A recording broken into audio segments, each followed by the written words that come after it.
IBomma Bappam TV వెబ్సైట్లను cyber crime పోలీసులు close చేయించారు. అయితే ఐబొమ్మ నిర్వాహకుడు రవి అరెస్టుతో కీలక పరిణామాలు చోటు చేసుకున్నాయి. ఇక ఈ క్రమంలో అతడితోనే వెబ్సైట్లను మూసివేయించినట్లుగా తెలుస్తోంది.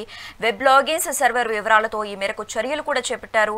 ఇమ్మడి రవి సవాలును స్వీకరించారు పోలీసులు. అతడితోనే ఐబొమ్మ వెబ్సైట్ ను కూడా మూసివేయించినట్లుగా సమాచారం.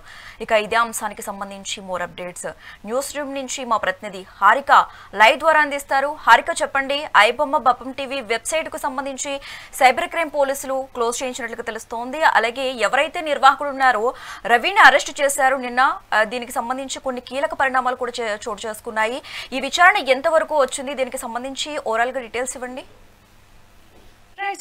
ప్రస్తుతం ఈ ఇమ్మడి రవి ఐబొమ్మ నిర్వాహకుడు కింగ్ పింగ్ ఎలా మారాడు అన్న కోణం ఒక పక్క బయటికి వచ్చేసింది. అంటే ఇన్ని రోజులు అంటే ఒక పక్క పోలీసులకు కావచ్చు, ఇటు టాలీవుడ్ ఇండస్ట్రీకి కావచ్చు, ఎప్పటికప్పుడు వార్నింగ్స్ ఇస్తూ బెదిరిస్తూ ఈ వెబ్సైట్ ని రన్ చేసిన విషయం మనం చూసాము. అయితే ఇప్పుడు ఆ వ్యక్తి ఎవరు అని చెప్పేసి ఎంతో మందికి ఉండింది. అయితే నిన్నటితో సైబర్ క్రైమ్ పోలీసులు దీనికి ఒక తెర దించారనే చెప్పుకోవాలి. ముఖ్యంగా ఈ ఇమ్మడి రవి దాదాపు తెలుగు రాష్ట్రానికి చెందిన ఇటు విశాఖకు చెందిన వ్యక్తిగా మనం గుర్తించారు. అలాగే ఇంకో పక్క ఇతను ఇటు కరేబియన్ అక్కడి నుంచి ఈ సాఫ్ట్వేర్ ని రన్ చేయడం, పైగా అక్కడి నుంచే మొత్తం అంటే ఇతని నిర్వాహకం అంతా అక్కడి నుంచే మొదలయ్యింది అని అయితే చెప్తున్నారు. అంటే ముఖ్యంగా ఎప్పుడైతే ఇతను ఒక సాఫ్ట్వేర్ గా ఇక్కడ చలమణి అయ్యారు, గత కొంతకాలం ఇక్కడ సాఫ్ట్వేర్ గా పనిచేసి ఒక ఈఆర్ కంపెనీ క్రియేట్ చేసి ఆ కంపెనీ సాఫ్ట్వేర్ ని డెవలప్ చేసిస్తుంది అని చెప్పేసి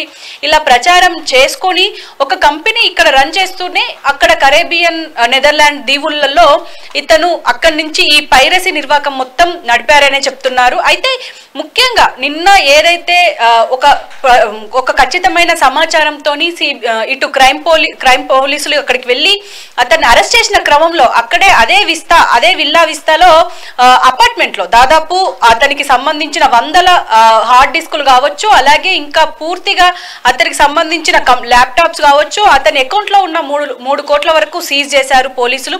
అయితే ముఖ్యంగా ఇతని నేపథ్యం ఒక పక్కన పెడితే ఇతను మాత్రం ఖచ్చితంగా ఒక పెద్ద మాఫియానే రన్ చేశారు అని అయితే మనకు తెలుస్తుంది. ఎందుకంటే ఇప్పటికీ ఇతని వెనుక ఇంకా చాలా మంది ఉన్నారు అని చెప్పేసి అంటున్నారు. అయితే ఇతను ఒక్కడే నడపలేదు, ఇంకా చాలా మంది ఉన్నారు, వాళ్ళ పేర్లు కూడా బయట పెట్టారు అని చెప్తున్నారు. మరి వాళ్ళు ఎవరు అనేది మాత్రం తెలియాల్సి ఉంది శశిరేఖ. ముఖ్యంగా అసలు ఈ ఐబొమ్మ కావచ్చు, ఈ బెప్పం కావచ్చు, అంటే ఫస్ట్ ఐబొమ్మగా మొదలయ్యి తర్వాత మళ్ళీ దాన్ని బ్లాక్ చేయగానే మళ్ళీ బెప్పం లాంటి వెబ్సైట్ ని తీసుకురావడం, అంటే ఐపీ అడ్రస్లు మార్చడం, ఇలాంటివన్నీ చేశారనే చెప్పుకోవాలి. అయితే ఏదేమైనప్పటికీ అంటే ఇప్పుడు అంటే ఒక రీసెంట్ గానే ఒక పక్క ఇటు హైదరాబాద్ సిపికి ఛాలెంజ్ చేశారు, అలాగే ఇటు టాలీవుడ్ కి ఛాలెంజ్ చేశారు.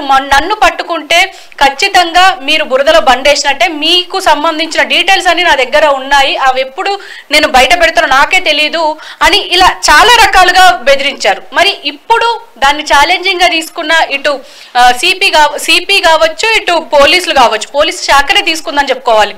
సో ఇటు పైరసీకి సంబంధించిన యాంటీ పైరసీ పోలీసులు కూడా దీన్ని ఒక పక్క గమనిస్తూనే ఇంకో పక్క చాలా మంది రీసెంట్ గా మధ్యప్రదేశ్ కావచ్చు, బీహార్ కావచ్చు, వాళ్ళని పట్టుకున్న క్రమంలో కూడా అప్పుడు వెల్లడించిన విషయాలు ఏంటంటే ఖచ్చితంగా ఈ ఐబొమ్మ వ్యక్తిని కూడా మేము పట్టుకునే ప్రయత్నం చేస్తున్నాము, ఆ బ్యాక్ ఎండ్ లో వర్క్ జరుగుతుంది అని చెప్పేసి అప్పుడే ప్రకటించారు.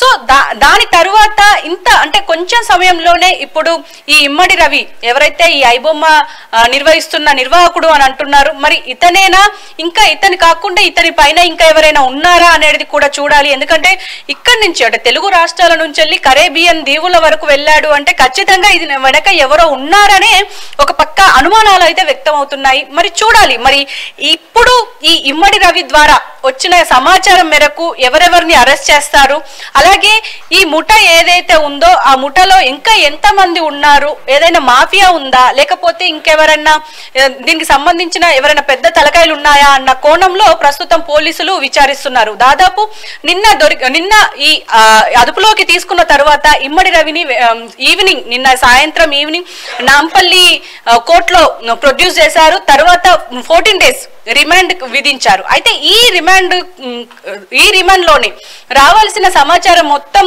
లాగే ప్రయత్నాలు అయితే ఇటు పోలీసులు చేస్తున్నారని చెప్పుకోవాలి. ఖచ్చితంగా ఈ ఐబొమ్మ వెబ్సైట్ అంటే రాత్రి మనం నిన్న సాయంత్రం చూసాము, ఆ వెబ్సైట్ ఓపెన్ అయ్యింది. కానీ ఇప్పుడు ఈ రోజు చూస్తే మాత్రం ఈ బెప్పం టీవీ కావచ్చు, ఐబొమ్మ కావచ్చు, ఇవేవి ఓపెన్ అవ్వడం లేదు.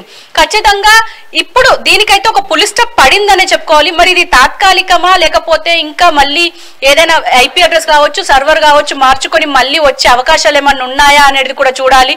ఇంకో పక్క కూడా మనం చూస్తే ఇటు సోషల్ మీడియా కావచ్చు, ఇంకా ఇటు చూసుకున్నా కూడా అంటే ఎవరు అంటే ఇంతకు ముందు వార్నింగ్ ఏదైతే ఇచ్చాడు, ఇటు పోలీస్ డిపార్ట్మెంట్ కి వార్నింగ్ ఇచ్చాడు ఇమ్మడి రవి, అలాగే ఇటు సినిమా పెద్దలకు కూడా, అటు హీరోలకు ఇటు ప్రొడ్యూసర్లకి అందరికీ ఒక వార్నింగ్ ఇచ్చారు.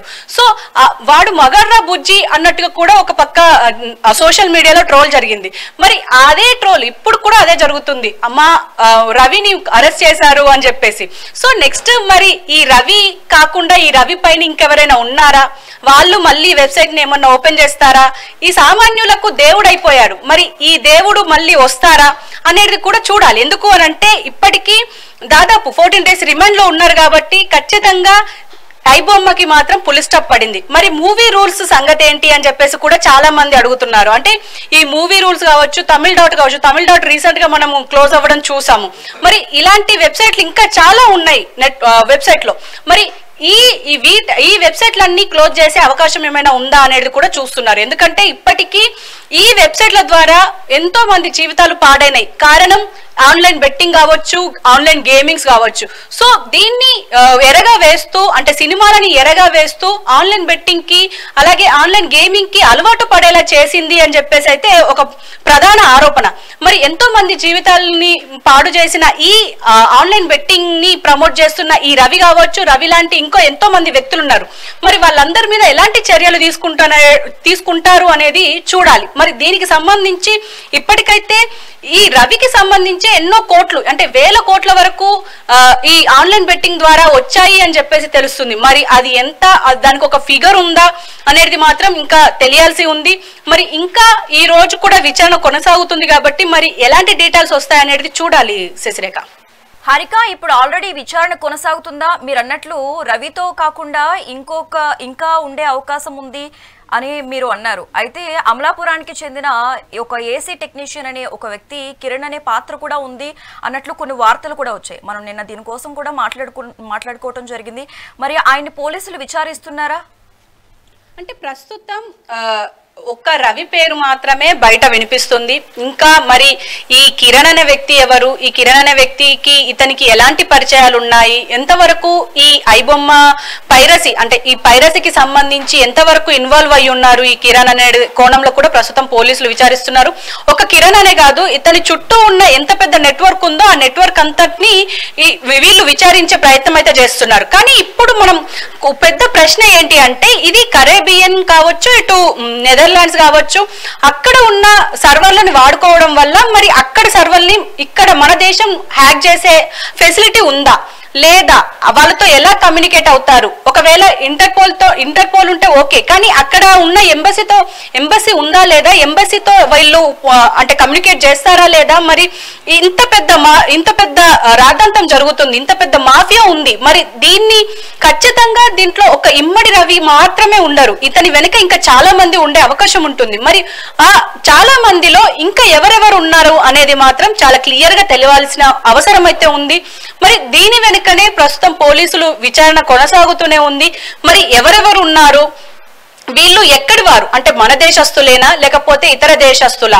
ఒకవేళ ఇతర దేశస్తులైతే వాళ్ళతో ఎలా కమ్యూనికేట్ చేసి వాళ్ళని పట్టుకునే ప్రయత్నం చేస్తారు? ఇవన్నీ చాలా ప్రశ్నలు ఉన్నాయి. మరి ఈ ప్రశ్నలకి సమాధానం దొరకాలంటే మనం ఖచ్చితంగా వేచి చూడాల్సిందే. ఎందుకు అనంటే ఇప్పటికే మరి ఇప్పుడు వీళ్ళు కరేబియన్ అడవులు అంటున్నారు, ఇంకా చాలా ఉన్నాయి దేశాలు. అలాంటి దేశాల్లో అంటే చిన్న చిన్న దేశాల్లో ఎంబసీ కూడా లేని ప్రాంతాలు ఉన్నాయి. మరి అలాంటి కంట్రీస్ తోని మన దేశం ఎలా కమ్యూనికేట్ చేస్తుంది? మరి వాళ్ళతో ఎలా కమ్యూనికేట్ చేసి మళ్ళీ వాళ్ళకి సంబంధించిన ఇన్ఫర్మేషన్ తీసుకుంటుంది అనేది కూడా చూడాలి. ఎందుకంటే ఇప్పుడు దాదాపు ఒక 2-3 సంవత్సరాలుగా ఈ ఐబొమ్మ ఇష్యూ నడుస్తుంది. ఒక పక్క మూవీ రూల్స్ ఎప్పటి నుంచో ఉంది, అంటే ఇంటర్నెట్ స్టార్ట్ అయినప్పటి నుంచి మూవీ రూల్స్ ఉందనే చెప్పుకోవాలి. అలాంటిది ఇప్పుడు ఈ నిర్వాహకుల్ని ఎలా పట్టుకున్నారు అంటే ఇప్పుడు రవిని ఎలా పట్టుకున్నారో ఈ మూవీ రూల్స్ కావచ్చు, ఆల్రెడీ తమిళ డాట్ చూసాము, బీహార్ లో ఉన్న ఒక 22 ఏళ్ల కుర్రాడు నడపడం చూసాము. అంటే ఇలాంటి వ్యక్తులు ఇంకా చాలా మంది ఉన్నారు. మరి వాళ్ళని ఎలా పట్టుకుంటారు అనేది మాత్రం ఇది ఒక పెద్ద ప్రశ్ననే. ఖచ్చితంగా వేచి చూడాల్సిందే. ఇంకా పూర్తి డీటెయిల్స్ వచ్చే అవకాశం అయితే ఉంది శశిరేఖ. పోలీసులనే సవాల్ చేస్తూ ఆఖరికి బెదిరించిన వ్యక్తిని మన పోలీసులు ఛాలెంజింగ్ గా తీసుకుని ఆఖరికి రవిని అరెస్ట్ చేయడం జరిగింది. నిన్న ఎవరైతే రవి ఉన్నారో నాంపల్లి కోర్టులో హాజరుపరచడం జరిగింది. విచారణ కూడా కంటిన్యూ అవుతుంది. మరి రవికి మెజిస్ట్రేట్ కోర్టు ఎన్ని రోజులు రిమాండ్ విధించింది? దీనికి సంబంధించి మన దగ్గర అప్డేట్ ఏమైనా ఉందా? డెఫినెట్ గా అంటే ఇంకా నిన్నటి నుంచి 14 రోజులు ప్రస్తుతం రిమాండ్ విధించింది కోర్టు. అంటే నిన్న మార్నింగ్ దొరికిన తర్వాత అతని దగ్గరున్న సమాచారం అలాగే వందల హార్డ్ డిస్కులు ఆధీనంలోకి తీసుకున్నారు పోలీసులు. అలాగే ఇంకా కొన్ని సినిమాలు ఏవైతే ఇప్పుడు రిలీజ్ కున్నాయి, అలాగే కొన్ని ఓటీటీకి రిలీజ్ అవ్వాల్సినవి ఉన్నాయి, అలాగే ఇప్పుడు కొన్ని ఇవాళ ఆల్రెడీ రిలీజ్ అయిన ఇప్పుడు కాంతా లాంటి సినిమాలు కావచ్చు, వీటన్నింటికి సంబంధించిన డీటెయిల్స్ కూడా అంటే సంబంధించిన ఫుటేజ్ కూడా వాళ్ళ దగ్గర ఉంది అని చెప్పేసి పోలీసులు చెప్తున్నారు. అంటే ఖచ్చితంగా అతనికి సంబంధించిన అన్నింటికి ఫుల్ స్టాప్ అయితే పెట్టిన సందర్భం మనం చూస్తున్నాం. ఖచ్చితంగా ఇంకా అంటే ఎవరెవరు ఇప్పుడు 14 days రిమాండ్ ఉంది కాబట్టి ఈ రిమాండ్ సమయంలోనే ఇంకా ఏమైనా సమాచారం వచ్చే అవకాశం ఉంది ఖచ్చితంగా. ఎందుకు అని అంటే ఇప్పటికీ ఇంతకు ముందు మనం మాట్లాడుకున్నట్టుగా ఆల్రెడీ ఇతనే కాకుండా ఇతని చుట్టూ ఇంకా ఏదో గ్యాంగ్ ఉంది. మరి ఆ గ్యాంగ్ ఎవరు, ఆ గ్యాంగ్ ఇక్కడి వారా ఇతర దేశస్తులా అనేది మాత్రం తెలియాల్సి ఉంది. అలాగే ఇప్పుడు మీరు అన్నట్టుగా కిరణ్ అనే వ్యక్తి ఎవరు, కిరణ్ కి సంబంధించిన డీటెయిల్స్ ఏంటి, వీటికి సంబంధించి కూడా మనకు పూర్తి డీటెయిల్స్ రావాల్సి ఉంది శశిరేఖ. హరిక, దాదాపుగా ఎవరైతే ఈ ఐబొమ్మ నిర్వాహకుడు ఉన్నాడో రవి, అతని దగ్గర నుంచి పోలీసులు ఎంత మొత్తం నగదు స్వాధీనం చేసుకున్నారు? మరోవైపు అతను అపార్ట్మెంట్ లో కంప్యూటర్లు కావచ్చు, వందల కొద్ది హార్డ్ డిస్కులు కూడా సీజ్ చేసినట్లుగా తెలుస్తోంది. దాంట్లో ఏమన్నా ఇప్పటి వరకు ఆధారాలు సేకరించారా? డెఫినెట్ గా ఎందుకు అంటే ఇప్పటికీ అంటే నిన్న ఉదయం ఈ అపార్ట్మెంట్ లో కూకట్పల్లిలోని ఈ అపార్ట్మెంట్ లో ఆయన ఉన్నారు అని చెప్పేసి వెళ్ళిన తర్వాత అక్కడ ఉన్న ల్యాప్టాప్స్ కావచ్చు, వందల సినిమాలకు సంబంధించి హార్డ్ డిస్కులు దొరికాయి. అలాగే ఇంకా రిలీజ్ అవ్వాల్సిన సినిమాలకు సంబంధించిన డిస్కులు ఉన్నాయి. అంటే పూర్తిగా అంటే అతని దగ్గర ఉన్న ప్రతి సమాచారాన్ని తీసేసుకున్నారు. అలాగే ఇంకా కొంతమంది వ్యక్తుల పేర్లు కూడా వెల్లడించారు ఈ రవి అని చెప్పేసి అంటున్నారు. మరి ఆ వ్యక్తులు ఎవరు అనేది ఇప్పుడు పోలీసులు విచారిస్తున్నారు. ఆల్రెడీ అతని అకౌంట్ లో ఉన్న 3 కోట్ల నగదు ఉండింది అని అంటున్నారు. అంటే డైరెక్ట్ గా ఫిజికల్ మనీ ఏం దొరకలేదు, కరెన్సీ ఏం దొరకలేదు, కానీ అకౌంట్ లో మాత్రం 3 కోట్ల వరకు నగదు ఉండే, దాన్ని మాత్రం సీజ్ చేశారు. అంటే అతని అకౌంట్లు పూర్తిగా ఫ్రీజ్ అయ్యాయి అని చెప్పుకోవాలి. పాస్పోర్ట్ ఇవన్నీ వగైరా లాంటివన్నీ తీసుకొని సీజ్ లో ఉన్నాయి. ప్రస్తుతం ఇతని 14 days రిమాండ్ తర్వాత మరి ఏం జరుగుతుంది అనేది చూడాలి. అలాగే ఇతనికి సంబంధించిన పూర్తి డీటెయిల్స్ అయితే మనం ఇంతకు ముందు మాట్లాడుకున్నాము. ఏంటంటే ఇతను విశాఖకు చెందిన వ్యక్తి, సాఫ్ట్వేర్ ఇంజనీర్ గా వర్క్ చేశారు. హైదరాబాద్ లో కొంతకాలం పనిచేసిన తర్వాత ఒక సాఫ్ట్వేర్ కంపెనీని తీసుకురావడం, ఆ సాఫ్ట్వేర్ కంపెనీ ఇక్కడ రన్ చేయడం, పైగా అటు కరేబియన్ దీవుల్లో నుంచి ఇతని నెట్వర్క్ మొత్తం అక్కడి నుంచి కంటిన్యూ చేయడం. అంటే మీరు అంటే మనం అతని క్వశ్చన్ అతని డైలాగ్స్ మనం విన్నా కూడా గుర్తు చేసుకున్నా కూడా అందులో ముఖ్యంగా ఇచ్చిన వార్నింగ్ లో ఏముంది, మీరు నన్ను పట్టుకోలేరు, మీకు నేను దొరకను అని చెప్పేసి చాలా క్లియర్ గా చెప్పారు. మీరు నన్ను పట్టుకుంటే మీ డీటెయిల్స్ అంటే మీ పోలీస్ శాఖ కావచ్చు, మీ సినిమా ఇండస్ట్రీకి సంబంధించిన వ్యక్తులు కావచ్చు, అన్ని డీటెయిల్స్ నా దగ్గర ఉన్నాయి అని చెప్పేసి ఇలా మాట్లాడుతూ వచ్చారు.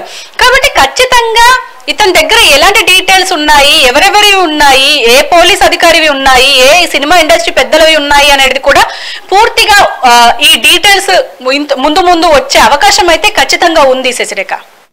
Right, thanks for the updates Harika.